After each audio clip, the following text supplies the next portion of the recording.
Hey everyone, welcome back to the channel Code with AKG. Today is day 37 of solving LeetCode 75 challenge, and today's problem is longest zigzag path in a binary tree.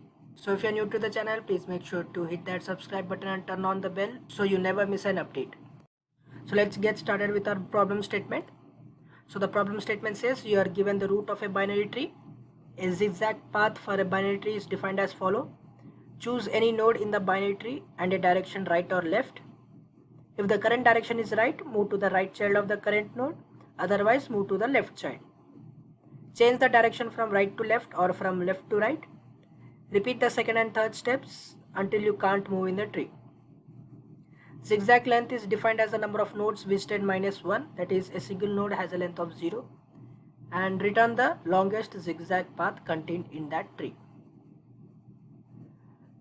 So here given the root of a binary tree, a zigzag path starts at any node. The length of the zigzag path is defined as the number of nodes visited minus 1. So if you have visited 4 nodes, then the length is 3. So now let's understand our problem statement with the help of these two examples. Let's understand what zigzag path is, and we'll find out number of zigzag paths in these two binary trees, and also we'll find the maximum length of our zigzag path. So here, according to the problem statement, we can start from any of the node, not only the root. According to the definition of zigzag path, if we start from a node and the starting direction can be left or right, so here since we cannot go to left as its left part is null, we'll start from right. We'll move from this one to this one, that is moving to its right. And now according to the zigzag path, we need to move left. So if we move from 1 to this particular one towards left, we'll get the length of our zigzag path as 2. And now from this particular node, if we try to move to the right, so since this particular node does not have left or right node, we'll stop here. If we start from node 1, the maximum zigzag path will be 2. So now let's start searching the another zigzag path by starting from this particular node 1.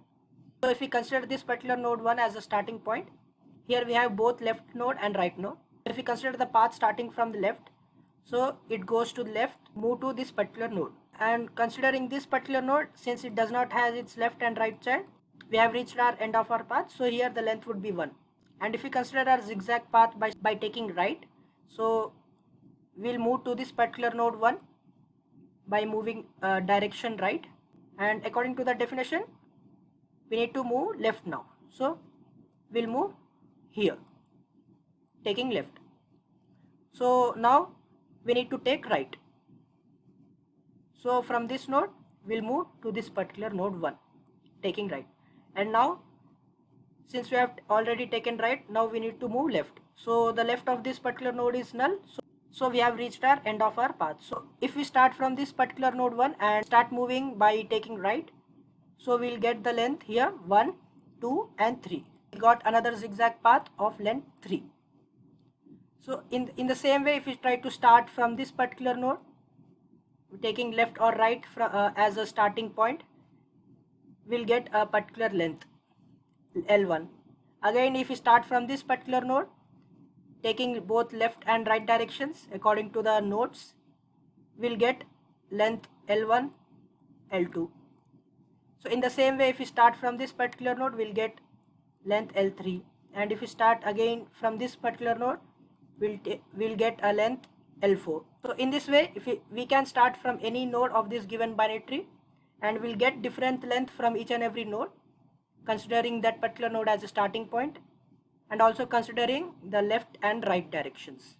So after getting all the lengths L1, L2 and L3, so on, Ln, we need the maximum length out of all these lengths. The maximum of all these lengths would be our answer. So this is all about our problem statement. So let's get started with our brute force approach. While reading the problem statement and while I was explaining the problem statement, the initial approach we can think of here is to explore each and every node as a starting point and find the zigzag path considering that particular node as a starting point. So in the brute force method, we'll start a zigzag path from every node and we'll explore all the possible directions at each and every node, and we'll try going left or right direction at each level and will recursively calculate all the zigzag path length from each node, and will also try to update the global maximum. That is, while recursively moving each and every node to find the zigzag path, we'll try to update the maximum length by globally declaring a max variable. So this would be our brute force approach, where we are trying each and every node as a starting point and explore all the possible directions by moving left or right, and then while recursively calling each and every node and finding the length, we'll try to update the maximum length we have found, and finally we'll return that particular maximum variable, which would store the maximum zigzag path in our given binary tree. So let's see how our brute force approach works actually in this given binary tree. So we'll start a DFS call by sending the root and root left and root right, also sending whether it is possible to move left or right. So we'll also send the variable direction, that is left, which will store whether we can move left or not, and also the count variable which would store the current length of our zigzag path. So we'll call two function calls, that is zigzag, sending root left. So now since we have moved to root left, the is left would be false, and since we have taken one step, the initial length would be 1. And again we'll call the zigzag function, sending root right, and now we can move left, so the direction would be true and the initial step would be 1. So here, based on these two calls, we'll get the maximum zigzag path out of these two ways. That is, one way would be sending the root left and another way would be sending the root right. That is this particular subtree, and the subtree present at root left. So this would be the call for this given route. According to our brute force approach, since we are trying to start at every node and explore all the possible directions, so after finishing our calls for this given route, we'll again call the traverse function by sending root left and root right. So in this way, we'll try to explore each and every node present in this given binary tree as a starting point, and again we'll call this zigzag function by sending root left and root right. So here the first step would be considering the root as the starting node and exploring all the possible paths by sending its root left and root right. And since we have called the traverse function root left and root right, so now the traverse function would consider these two subtrees. So now this one would be the starting point, and again we call zigzag paths by sending root left and root right. So for this particular starting point, we'll consider the zigzag paths. So in this way, according to our brute force approach, we are considering each and every node as a starting point and exploring all the possible directions by sending left, right, and considering the length. And also we are taking the maximum variable, which would be declared globally. So this would be updated according to the current length of our zigzag path. So this would be our brute force approach. So let's code this approach and let's submit. So here's the code for our brute force approach. So here I have called the traverse function by sending root, and also declared a max length variable which would be initially 0. So in our traverse function, the base case here would be that if root is null, we'll return. Here I have called two functions, that is zigzag, by sending roots left, and since we have already moved to the left, the is left variable would be false and the current length is 1. Same with the root right. These two function calls will handle the case where root node is the starting point, and these two traverse function will handle all the other nodes as the starting point. So let's quickly see our zigzag function. So zigzag function takes three parameters, that is node value, is left variable, and current length. So the base case here would be if node is null, we'll return from there. We'll update our max length variable with the current length of our zigzag path. So based on our is left variable, we'll try to give the proper FS call. That is, if is left variable is true, that is we can move to left, then we'll call the zigzag function by sending nodes left. We'll mark our is left variable to false and we'll increase our current length value with 1. And if not, we'll give the right recursive call by marking the is left variable true and increasing our current length variable. So based on these two recursive calls, we'll get our current length of our zigzag path, and based on our current length, we'll update our max length variable. So after finishing all our recursive call, we'll try to return our max length variable. So let's quickly run this code. It's working. So let's submit. As you can see, it gives us successful submission, but here the time complexity of this approach would be O of n square, as we are trying to explore each and every node and considering each and every node as a starting point and exploring all the possible directions by giving left and right calls. So here the time complexity would be O of n square, whereas the space complexity here would be O of height of the tree if in case the tree is a skewed tree. So now let's optimize our approach by using a single DFS traversal. So in our optimal approach, for each node we'll return two values, that is the longest zigzag path going left and the longest zigzag path one going right. So we'll use recursion and keep track of the maximum as we go. So let's understand how our optimal approach works. So in our brute force approach, after calling the route left and route right and finding the zigzag path for the given route, we were again calling the traverse function by sending route left and route right for the other subtree of this given binary tree and considering each and every node as a starting node.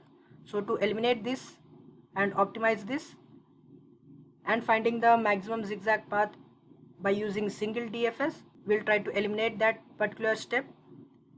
So in our optimal approach, for a particular node we'll send two calls, that is left and right, and these two calls will give us the maximum zigzag path they have obtained from their recursive result. So for this node, if we give left call, since the left node is null, it will return, and for this node the call which goes right will move to this particular node. Again for this given node we'll give left call and right call. So the left call of this node gives us 1 as an answer and the right call moves to this particular node. And for this node again we'll give left call and right call. So the left call will be considered as the current zigzag path, and for this given node we'll give again left call and right call. So based on this left call and right call, we'll get the maximum length and we'll track this current length from each of these calls and we'll update our global maximum. So in this way, with the help of single pass DFS, we'll be able to find the longest zigzag path. So in our brute force approach, we were considering each and every node as a starting point and we were finding the longest zigzag path. So after finishing that particular call, we were again considering this node as a starting point and recalculating the zigzag path by revisiting all the nodes. So the brute force approach was a repetitive task. That's why the time complexity of that approach was O of n square. So with the help of our optimal approach in a single pass DFS, we were able to find the longest zigzag path by considering both left direction and right direction as a recursive calls for a given particular node.